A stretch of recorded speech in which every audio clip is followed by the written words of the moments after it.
Hey everybody, if you've not met me before, my name is Steve. I started a YouTube channel called The Glamp about 5 years ago, and I'm in my 7th year. This is the 7th year of my glamping business. But there's going to be some huge changes this year, and we're at the start of it. And in fact, the winter has just finished. It's March. It's a very exciting time of year because everything starts all over again. But there's going to be lots of twists, lots of different setups, lots of different ideas I want to implement. As some of you may know, if you're in the glamping or Airbnb business, last couple of years have been pretty challenging, and we can all discuss in other videos why that might be. But certainly going forward, the more we can differentiate ourselves, make our stays unique, make our experiences unique, make them experimental and alive and memorable for guests, I think that's going to be the key for 2026. So I just showed up at the house and the property. First thing I'm going to do is inspect all the cabins to see how well they did over the winter, because the main thing we worry about is mice getting into them and screwing everything up and eating the mattresses. So we're going to check that out. We're going to see if there's any damage, any fallen trees, whatever. So this is the house actually, and we'll start right here with this structure. I still don't know what this structure is going to be this year. My original idea was a cat in the hat tiny house. As you can see, the roof and the colors, cat in the hat style. I actually never had time to finish the project to get it even listed. So I'm still wondering what I'm going to do with this building. Maybe you have some ideas, throw them in the comments if you do, but let's check it out, see how it did over the winter. This usually is fine because it's relatively close to the house. In fact, I see the cat in there already. So have a look inside. First thing you'll notice is, well, you'll still see a lot of the cat in the hat decorations. So yeah, it's a cool idea, but it probably is a little bit too niche. And anyway, we'll see what we're going to do with this building this season. So everything looks all right. Lots of flies. I put my sticky traps, and there's no mice, so that's good. So this building looks like it survived perfectly well during the off season. So this one's a check. Let's go to the next cabin. And the next cabin, the flagship, as they say, the sun barn, the original sun barn. The story behind the sun barn is this was supposed to be a greenhouse. Back in 2017, I decided I was going to do organic farming, and I started building this to be a greenhouse. 3 years later, still hadn't finished it, and farming was not my thing. So we turned it into the first Airbnb cabin, glamp cabin on the property, and it's just an amazing story. But again, that's probably for another video. We're just going to check it out, see how it held up over the winter. So here's the inside. First thing I always look for is the mice traps. And that looks good, no mice. This is like very rare that we don't catch any mice over the winter. So maybe I did a good job catching most of them in the fall. You know, I gotta store some stuff in here over the winter, the barrels, the barbecue, hoses and whatnot. Everything looks good. Looks a little wet over here. I know this part of the roof has always leaked, so I'm not that concerned. Tub looks okay. Still empty mouse traps. That's very rare. Usually they get quite, the mice like it in here, as you would imagine, in the middle of winter, but I must have knocked them all out in fall, which is great. So this building looks pretty good.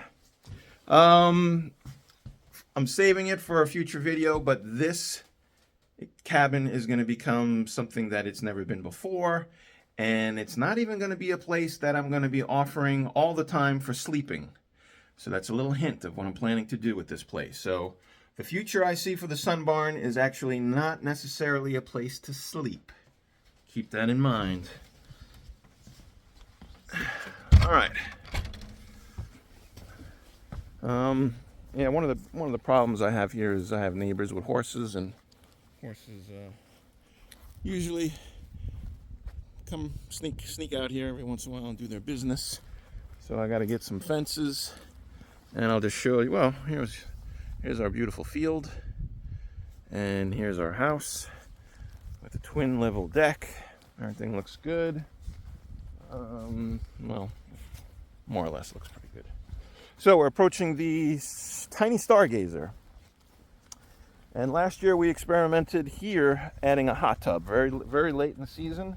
And it actually was, I think, a very good idea. And we're going to continue that this year. In fact, my first booking already is in a couple weeks for this building. So I got to get the hot tub out, get everything cleaned up. But we'll check out, make sure on the inside is the way it should be.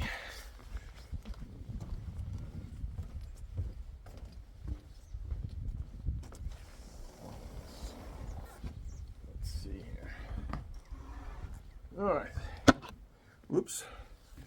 So this is the stargazer. Mice love to get into my chairs. Everything looks good. I don't know what happened here with all the napkins. I don't know, somebody was in here, or there's a window cracked and breeze came through. Well, everything looks intact. But, I don't even think I put mice traps in here. They get me umbrellas and stuff. But I think this held up. I don't know what happened. So, something weird. Maybe when I left, the wind got in here and blew everything around. So anyway, stargazer looks good. At the end of the last season, I ended up putting the hot tub in this side building. And that made sense because the weather was, already cold, and I'll probably start the season with the hot tub in this building. But eventually I want to put it right here on the deck. And the most important thing I have to do is make sure that the deck will be able to hold the weight. All right, those hot tubs, even though it's an inflatable one, they're heavy when they're full of water. So if you're not putting it directly on the ground, even this building, before I put it in this building, I reinforced underneath where the tub was stationed. So let's just see how this building's done. Whoops. Looks alright, still smells like chlorine. Yeah, but the hot tub is right there. Everything looks good. Did I put any mice traps? No. Oh, okay. I still see the mice bait or poison. So, and I see some there. So yeah, I don't think we had any mice in this place either. Perfect. That's building number 2. Now we'll head over to building number 3, which is, I thought, one of the most cleverly named cabins I've given here at the Sun Barn. This one is called the Buck and Glamp Palace. And there's the Buck for short.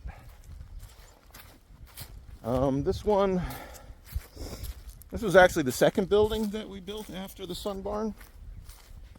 And it's also done very well. It's probably the smallest, well, a lot of them are the same size, but because there's a bathtub in this one, this is kind of, we'll say, in the lowest roof. This is probably just the, well, let's call it not smallest, the coziest of cabins. And that mousetrap looks empty, great. I see some still around, which is good. Yep, and my chairs, which I've learned to spray with peppermint spray, real peppermint essential oil. Mice and spiders and snakes and all do not like the smell of peppermint. So, yeah, I've had 2 of these chairs destroyed by mice in the past. So, and also they don't like fabric softener. What do you call this? Snuggle, bounce, because of the smell. So I usually stick these in the chairs. Things look good here. The tub looks good. No leaks. Nothing. Still got a mousetrap unsprung. It's nice and warm in here, actually. This building can get really warm. which is helpful at this time of year. So I don't know what happened to my barbecue. That could have been an animal. It could have been a bear. Yeah, there's not many bears around here. They're around, but not many. Usually like raccoons of some sort. So anyway, that looks all right. And the final building we'll check out is the most recent building. I built this one 3 years ago. This is the A-frame. And there's the A-frame. The only cabin I have in a forest setting, which has its own challenges and benefits. The biggest benefit is there's no lawn or grass that needs to be mowed in this section, which is probably the biggest benefit. Also one of the more cool buildings, let's say, in the middle of summer because of all the shade. But with that being in the forest, you have maybe a higher tendency for like mosquito issues, and also lots of critters like the mice. They're more readily available. They're in this area anyway more, so they see this and they're like, oh, glamping. And ants. I've had big problems twice with this one with ants. Mice, yes. Did I have any other minor issues with the sun barn and actually the buck? Stargazer, I've almost had no problems with critters, but the A-frame in the forest. But I mean, look at this view. I really call this the A-frame treehouse because when you're on this part of the deck, it's like you are in the trees. It's pretty cool. It's about maybe 18-20 foot up right here. So let's see how this building fared over the winter. Everything looks good from the outside. That's not a good sign when you see a nut. That means that there are mice or chipmunks around. All right. This is the A-frame. Bed looks all right. There's the traps. Unsprung. Still a little bait in the dish of... Oh, I even have my ant bait as well. So try to do a lot to keep critters out and ants up. And we do have one casualty, one little mouse, which is good for this building because they found a way to get in, all right, in that section there. You can see I have some of the fabric softener up there, and a couple of places I usually stuff it under here, spray it with essential oil. But this cabin looks good, and one of the added additions I'm going to do to this cabin, because believe it or not, this cabin doesn't rent. It has the lowest occupancy of all my cabins, and I really don't know. I have some ideas why. One of my reasons for it probably not renting as well as it should is because of the toilet situation. So this one is 130 feet to the nearest porta potty, whereas all the other ones are just 20, 30 feet. So I think that may cause some people, I want to be very clear in my description. Like, yeah, the porta potty is 130 feet, and you got to go through a path, and in the middle of the night, and if it's bad weather. So I've been thinking of things to do with this cabin to get a higher occupancy, and I'm going to do two things. One is I think I'm going to build a small bathroom section right in this corner. And so you can see I got these two beams. I want to make a little extension and put a place that you can do easy bathroom, for one. And there'll still be a porta potty, but at least like if it's the middle of the night, they don't have to schlep up there. They can just go right here and do their little business. And the other thing, which I think will be a big hit, is in this corner, I'm going to put a bathtub. I was very reluctant to do anything with water because it's so far from the house, and anything having to do with bringing water here is going to be difficult. But I just need to get the occupancy of this building and make it more like of a wow factor. So that corner is where I'm planning to put it, and I can even show you the tub right now. I've had it for a couple years, like 4 years already. It's a triangle shaped, and it can go right in that corner, and I think that's gonna bring up the rentals. So thank you for checking out my properties. Stick with me this season. We're gonna experiment a lot. I'll share with you what's working, what's not working, how I'm doing things. I'm gonna be building a few things. Thanks. Talk to you soon. See you soon on the Glamp Man channel. Ciao.